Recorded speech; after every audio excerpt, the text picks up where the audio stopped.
This is behind closed doors. This is not information they want out there. The U.S. internally is upset that Mexico is spending money on its own citizens. Very upset. Very upsetting. This is just infuriating that Mexico would have the temerity, the gall, the gonads, the crass mentality to spend money on Mexicans. It's just disgusting. Okay. The U.S. has told them, do not spend money on your own people. Spend it on things we want you to spend it on, such as solidifying the border. This is from The Intercept. The U.S. government is frustrated that Mexican President Andrés Manuel López Obrador, who has roughly 3 too many names, is prioritizing social spending for the benefit of his people over addressing matters that are important to the U.S. Asshole. Part of a cache of classified intelligence records that were leaked earlier this year, the document highlights the growing discontent by U.S. officials toward Mexico's president.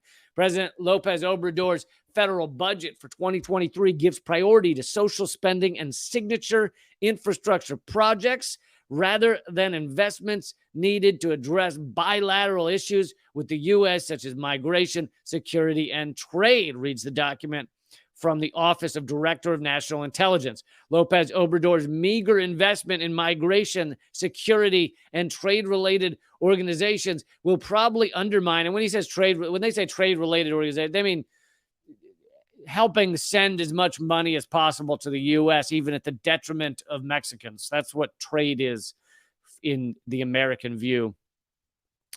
Will probably undermine Mexico's ability to follow through on commitments to stem the flow of irregular migrants and fentanyl to the U.S. and boost economic competitiveness in North America. López Obrador's 2023 federal budget presented to the Mexican Congress last fall does increase funding for social programs, gasp, including a significant raise for the pension provided to older Mexicans. Oh, the horror! It also prioritizes large infrastructure projects, which are mostly concentrated in southern states of the country. This is truly revolting on every level. And let's also remember, so internally, the U.S. is saying, screw Mexico because they are giving money to needy Mexicans, to Mexicans that are struggling, to Mexicans that are in need. I didn't mean needy in the, derogatory sense, but I mean literally in need Mexicans, the poorer, the elderly, the ill, the young. That's where that money's going. And the U.S. is like, you jackasses. But let's remember that this fight between the U.S. and Mexico goes back a little further to other things, such as the nationalizing of a lot of Mexican resources. This article says the Mexican government continues nationalizing key industries despite U.S. objections. With AMLO's purchase of 13 Spanish-owned power plants, the majority of Mexico's electricity production is now state-controlled.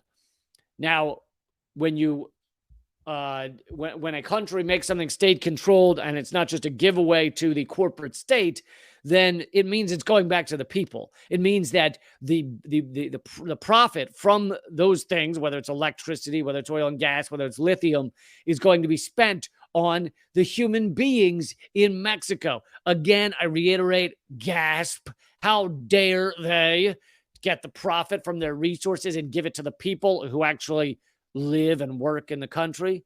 It's really disgusting of you, Mexico.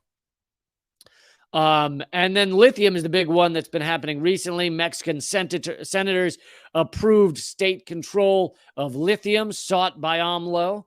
And lithium is something the U.S. really needs. Not just the U.S., but the world really needs, because it's in so many batteries now. And there's been a big shift to more electric vehicles and more lithium batteries and various cleaner energies. I get that they're not really as clean as we may hope, but cleaner energies. Lithium is required. So the U.S. has been cooing countries that have lithium, like Bolivia, even though that coup was overturned, and Peru and others. But Mexico has been looking to create kind of an OPEC for lithium, where they and others would control the price and flow of lithium. And then if they've nationalized lithium, those profits go back to the people.